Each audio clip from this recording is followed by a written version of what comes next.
अभी हम देख रहे हैं कक्षा 12वीं कृषि विज्ञान का पेपर और हम देख रहे हैं वर्ष 2023 का।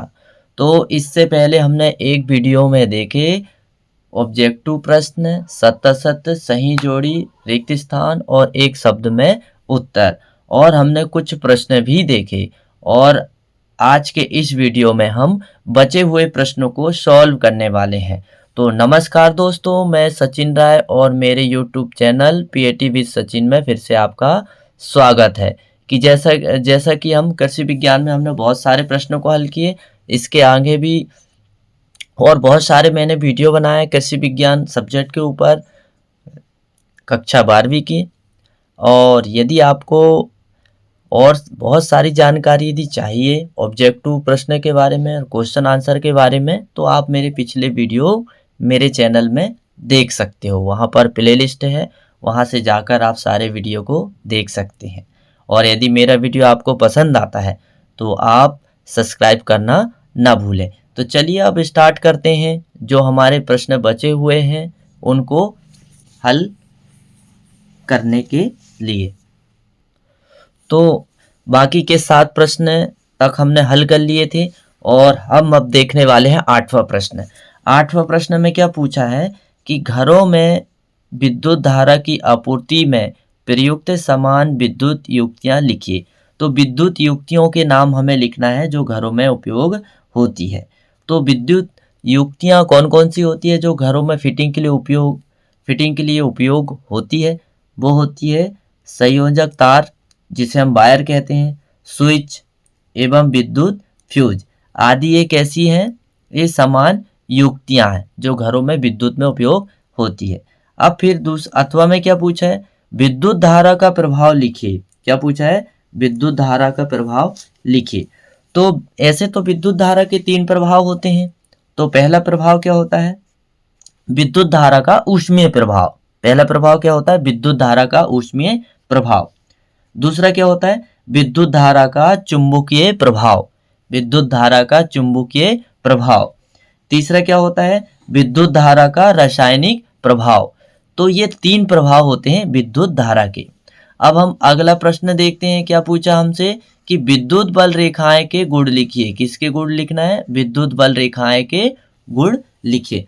तो 2023 के जो प्रश्न पत्र है उसमें काफ़ी प्रश्न जो है विद्युत अध्याय से यानी इलेक्ट्रिसिटी से आए थे, जो हमने उस अध्याय को बहुत अच्छे से समझे हैं। और अध्याय कौन सा है? अध्याय 4 यानी चैप्टर नंबर 4। और ये विद्युत बल रेखा वाला प्रश्न काफ़ी बार आता है और 2023 में भी आया था। अब इसके बाद 2023 के बाद ये 2 साल नहीं आया, तो निश्चित ही अब 26 में आएगा। 12 में भी आया था, 14 में भी आया था, 16, 18, 20 और 23 में आया था। तो निश्चित ही है अब 26 में आने वाला है। तो अब हमें देखना है विद्युत बल रेखाओं के गुण। तो विद्युत बल रेखाओं के गुण क्या क्या है? विद्युत बल रेखाएं धनावेश से प्रारंभ होती है और ऋण आवेश पर समाप्त हो जाती है। पहली विशेषता ये है। दूसरी क्या है? विद्युत बल रेखा के किसी बिंदु पर खींची गई स्पर्श रेखा उस बिंदु पर चुंबकीय क्षेत्र की दिशा को प्रकट करती है। तीसरा क्या है? तीसरा दिया हुआ है, 2 बल रेखाएं कभी भी एक दूसरे को नहीं काटती है। यानी विद्युत बल रेखाएं कभी भी एक दूसरे को नहीं काटती है। और इसके बाद में हमें लिखना है केवल कितने? 2। तो हमने 3 देख लिए। अब हम देखेंगे नेक्स्ट में क्या दिया है कि किण्वन के लिए अनुकूल परिस्थितियां लिखिए। कौन कौन सी?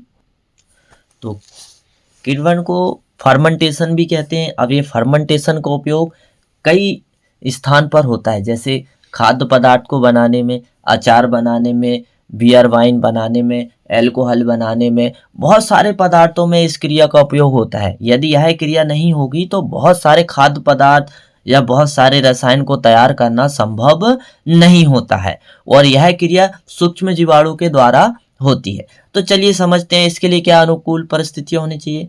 तो पहली अनुकूल परिस्थितियां तो ये है कि तापमान की बात आती है। तो इस क्रिया को संपन्न होने के लिए 25 सेल्सियस से 35 सेल्सियस तापमान होना चाहिए। यदि इससे तापमान अधिक होता है या कम होता है तो यह क्रिया होती तो है लेकिन ठीक तरह से नहीं होती है। दूसरा क्या है, शर्करा विलयन की सांद्रता 8 से 10% होनी चाहिए। शर्करा विलयन की सांद्रता जब हम शीरा से वाइन बनाते हैं, अल्कोहल बनाते हैं, तब की बात है ये, तो 8 से 10% होनी चाहिए। विलयन का पीएच मान लगभग 7 होना चाहिए।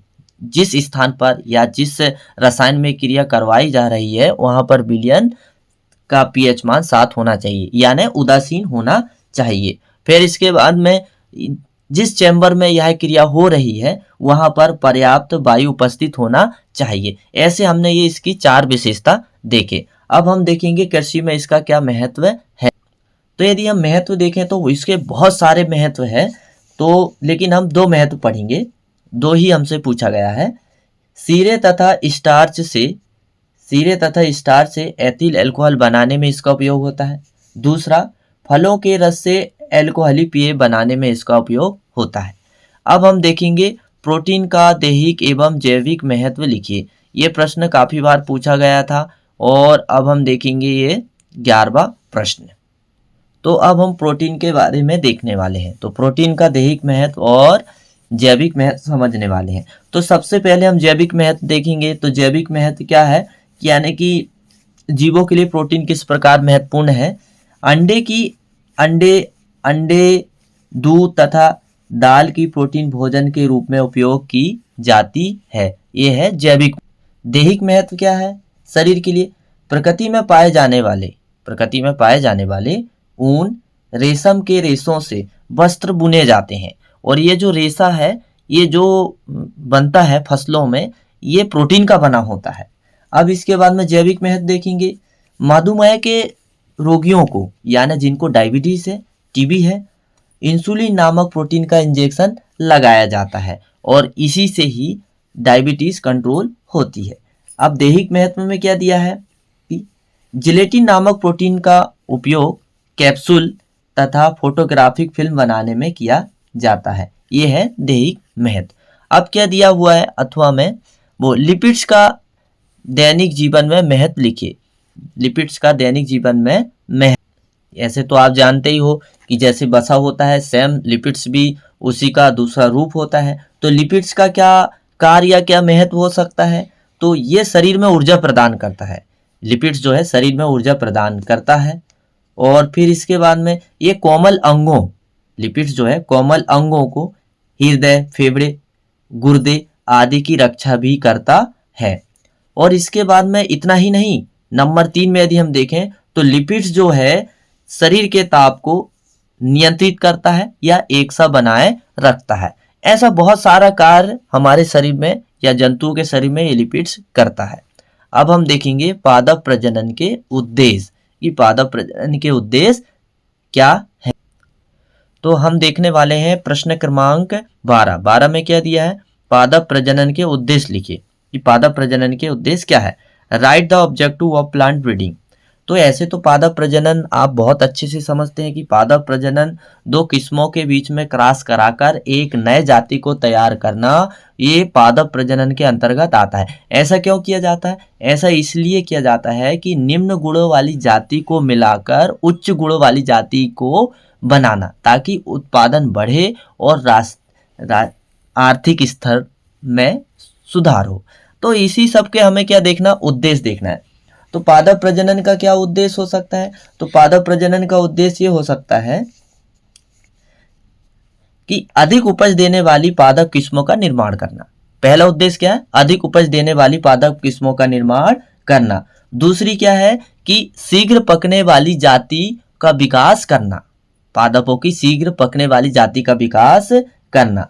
तीसरा क्या है, पादप प्रजनन के माध्यम से अच्छे गुणवत्ता वाली जाति को तैयार करना। पादप प्रजनन के माध्यम से अच्छे गुणवत्ता वाली जाति को तैयार करना।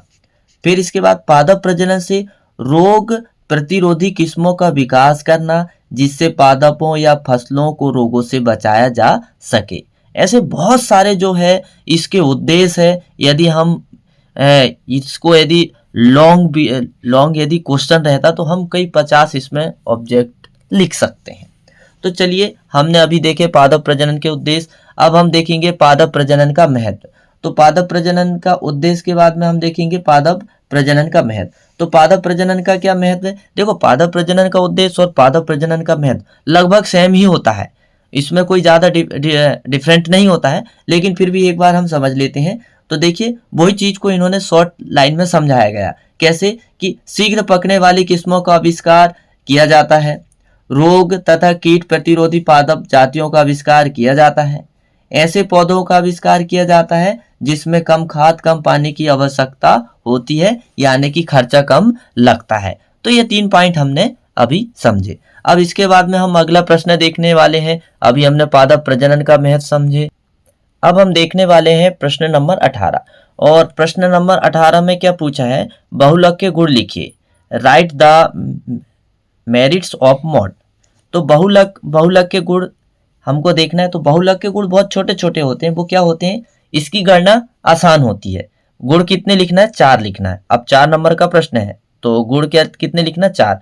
तो पहला गुण क्या है? इसकी गणना सरल है। और दूसरा गुण क्या है? यह केवल निरीक्षण मात्र से याद किया जा सकता है। यह केवल निरीक्षण मात्र से याद किया जा सकता है। फिर तीसरी क्या है? सीमांत पदों का इस पर प्रभाव नहीं पड़ता है। सीमांत पदों पर बहुलक का प्रभाव नहीं पड़ता है यदि वे बहुलक वर्ग में न हो। फिर चौथा क्या है? यह पर्याप्त शुद्धता के साथ निश्चित किया जा सकता है। बहुलक पर्याप्त शुद्धता के साथ निश्चित किया जा सकता है। ये 2023 में पूछा गया प्रश्न था। 2023 में काफ़ी आपको प्रश्न समझ में आए होंगे और आशा करता हूं कि आगे भी समझ में आते रहेंगे। और यदि मेरा वीडियो आपको पसंद आता है तो बिल्कुल आप मेरे वीडियो को शेयर करिए और साथ में कमेंट्स भी करिए कि आपको प्रश्न से संबंधित और कोई जानकारी चाहिए क्या। फिर इसके बाद में क्या पूछा था? अथवा में बहुलक के दोष लिखिए। तो बहुलक के दोष क्या है? बहुलक के दोष ये है, इसकी गणना सभी पदों पर आधारित नहीं है। बहुलक की गणना जो है सभी पदों पर आधारित नहीं है। पहला तो ये दोष है। दूसरा क्या है? बीज गणितीय विवेचन के उपयुक्त नहीं है। बीज गणितीय के विवेचन के लिए बहुलक उपयुक्त नहीं है। सीमांत पदों को अधिक महत्व नहीं देता है। अभी हम यदि माध्य का देखें, समांतर माध्य देखें, तो वो सीमांत पदों को बहुत महत्व देते हैं, लेकिन बहुलक में ऐसा नहीं होता है। इसके बाद चौथा क्या है? सर्वाधिक आवृत्ति के कई पद होने पर इसकी गणना कठिन हो जाती है। मतलब बहुलक में क्या है? एक ही पद बार बार आता है, तो ऐसे में क्या है? इसकी गणना करना थोड़ा सा कठिन हो जाता है। तो ये बहुलक के बारे में हमने प्रश्न देखे। अब हम देखेंगे 19 प्रश्न। 19 प्रश्न में क्या दिया है? संघनन के स्वरूप लिखिए। यानी ये हमें मिला है कृषि मौसम से। कृषि मौसम यानी अध्याय 5। अब संघनन के हम प्रकार हमें समझना है कि संघनन के कितने प्रकार होते हैं। तो संघनन के प्रकार वैसे भी आप सब जानते ही हैं कि कैसे होता है संघनन। तो संघनन के प्रकार हम देखेंगे।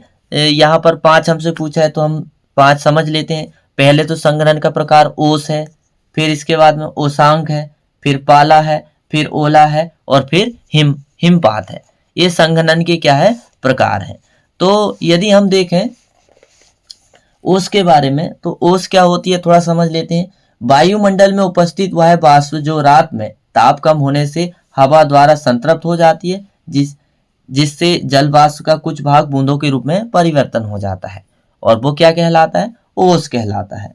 फिर पाला आपने देखे होंगे। पाला कब पड़ता है? कि कभी कभी जाड़े के दिनों में वायुमंडल का तापमान 0 डिग्री सेल्सियस से कम हो जाता है, तो फिर वो एक धुआं जैसा वातावरण में फैल जाता है, और वही धुआं को हम क्या कहते हैं? पाला कहते हैं। और ओला क्या होता है? जब वर्षा की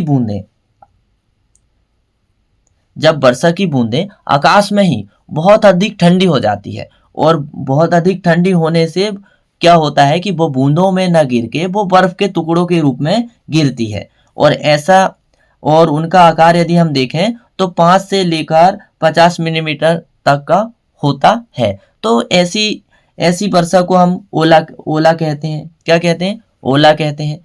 अब इसके बाद में यदि हिमपात की हम थोड़ी चर्चा करें, हिमपात क्या होता है? तो जिन स्थानों पर वायुमंडल का ताप हिमांक ताप से नीचे गिर जाता है, मान चलो जैसे जम्मू कश्मीर चले जाओ, हिमाचल प्रदेश चले जाओ, तो वहां का वायुमंडल का तापमान जो है हिमताप 0 डिग्री सेल्सियस में बर्फ जमती है, तो इससे भी नीचे चला जाता है तापमान।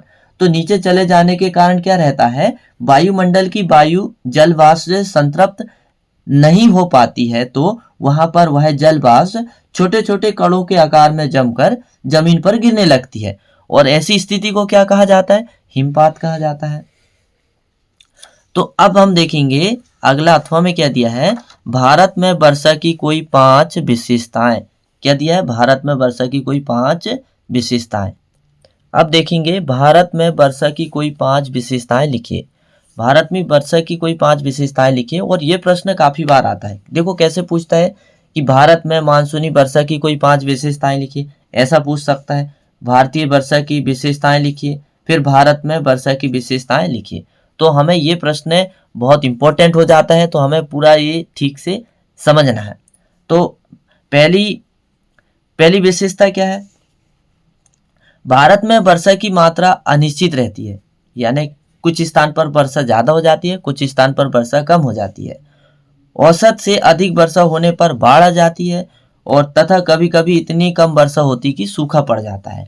ये वर्षा की विशेषता है कि हमारे भारत में जो है वर्षा की मात्रा निश्चित नहीं है, कभी ज्यादा होती है तो बाढ़ आ जाती है, और कभी कम होती है तो सूखा पड़ जाता है।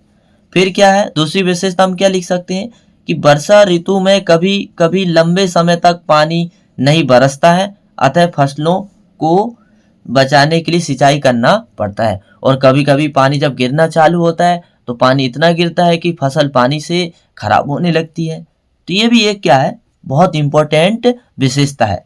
फिर क्या है? शीतकालीन वर्षा भी अनिश्चित रहती है, यानी शीतकालीन जब हम रबी की फसल लगाते हैं तब भी वर्षा होती है, वो भी अनिश्चित होती है कि कभी किसी साल होती है, किसी साल नहीं होती है। फिर चौथी विशेषता क्या है? कभी कभी मई जून में भी उत्तरी भारत के मैदान में पानी बरसता है, यानी भारत के कुछ ऐसे एरिया है जहां पर जो है मई जून में वर्षा होती है। फिर इसके बाद में जो अगला पॉइंट क्या दिया है? पूर्व से पश्चिम की ओर वर्षा की मात्रा घटती जाती है। पूर्व से पश्चिम की ओर वर्षा की मात्रा कैसी होती है? घटती जाती है। और भी हमारे भारत की वर्षा की बहुत सारी विशेषता है, लेकिन हमने ये मुख्य विशेषता देखे जो हमारे पेपर की दृष्टि से बहुत महत्वपूर्ण है। अब हम अगला प्रश्न देखते हैं 20, और 20 में क्या दिया है? प्रकाश संश्लेषण तथा श्वसन में कोई 5 अंतर। प्रकाश संश्लेषण और श्वसन में 5 अंतर। तो पहले हम देखते हैं प्रकाश संश्लेषण। प्रकाश संश्लेषण क्या होता है? यह क्रिया पौधों की हरी कोशिकाओं में होती है जिनमें क्लोरोफिल पाया जाता है, और ये प्रकाश की उपस्थिति में भी होती है। फिर श्वसन, यह क्रिया पौधों तथा जंतुओं की सभी कोशिकाओं में होती है। फिर इसके बाद प्रकाश संश्लेषण में क्या है? यह क्रिया एक उपचय क्रिया है। प्रकाश संश्लेषण कैसी क्रिया है? उपचय क्रिया है। श्वसन कैसी क्रिया है? अपचय क्रिया है। हमें कितने अंतर लिखना? 5, 2 हमने कर लिए। फिर क्या है? यह क्रिया सूर्य के प्रकाश की उपस्थिति में होती है, यानी प्रकाश संश्लेषण की क्रिया कब होती है? सूर्य के प्रकाश की उपस्थिति में होती है। लेकिन श्वसन की क्रिया प्रकाश और अंधकार दोनों में होती है। इस क्रिया से पौधे का शुष्क भार बढ़ता है। प्रकाश संश्लेषण की क्रिया से पौधे का शुष्क भार बढ़ता है, श्वसन की क्रिया से शुष्क भार घटता है। श्वसन की क्रिया से शुष्क भार घटता है। और 5वां पॉइंट क्या हमको याद रखना है? यह क्रिया क्लोरोफिल में होती है, यानी प्रकाश संश्लेषण की क्रिया क्लोरोफिल में एक भाग पाया जाता है ग्रेना, वहां पर ये होती है। श्वसन की क्रिया, यह क्रिया माइटोकॉन्ड्रिया व जीवद्रव दोनों में होती है। तो ये हमने देखे श्वसन और प्रकाश संश्लेषण और श्वसन। तो ये जो पादप कार्य की अध्याय 11 है, ये बहुत ही महत्वपूर्ण पार्ट है। यहाँ से हमेशा एक अंतर आता ही है, और मैंने ये यहाँ पादप कार्यकी के जो सारे अंतर हैं 5, उनमें मैंने एक वीडियो भी बनाया हूँ। यदि आपको वो वीडियो देखना हो तो आप सर्च कर सकते हैं पादप कार्य की अंतर करके, आप इतना लिख के सर्च कर सकते हैं तो आपको मेरे चैनल में वो मिल जाएगा। अब इसके बाद में क्या दिया, बाष्पोत्सर्जन और बिंदु श्रावण। अब हम देखने वाले हैं बाष्पोत्सर्जन एवं बिंदु श्रावण में 5 अंतर। ये 4 नंबर का प्रश्न होता है, लेकिन जब ये 2023 में आया था तो उस समय ये 5 नंबर का प्रश्न हुआ करता था, लास्ट वाला। उस समय पेपर का थोड़ा ब्लूप्रिंट चेंज था, लेकिन अभी जो है थोड़ा सा चेंज है। तो समझते हैं बाष्पोत्सर्जन। बाष्पोत्सर्जन यह क्रिया प्राय दिन में होती है। बाष्पोत्सर्जन यानी पेड़ पौधों के बाह्य अंगों से पानी को उड़ाना, बाष्पोत्सर्जन। और बिंदु श्रावण क्या है, पेड़ पौधों की पत्तियों के माध्यम से बूंदे के रूप में पानी को उड़ाना।